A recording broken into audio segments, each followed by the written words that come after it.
দেব।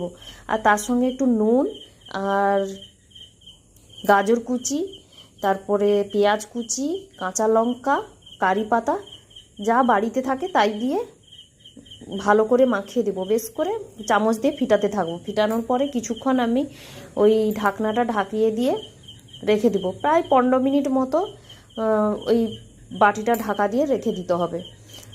অনেকক্ষণ রেখে দেওয়ার পরে সুজিটা একদম ফুলে গেছে, দেখতেই পাচ্ছ। আর ব্যাটারটা একদম পাতলা নয় আবার ঘনও নয়, মিডিয়াম টাইপের বানিয়ে একটা ফ্রাই প্যানে হালকা তেল দিয়ে দিয়েছি।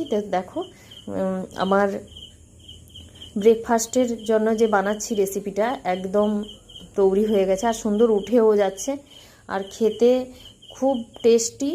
বাচ্চাদের তো মুখে মানে কি বলবো, দারুণ লাগছিল। আমার ছেলে খুব ভালোভাবে খেয়েছে। তো আপনারা একবার বানিয়ে দেখুন, আর একটু লাইক করবেন, শেয়ার করবেন।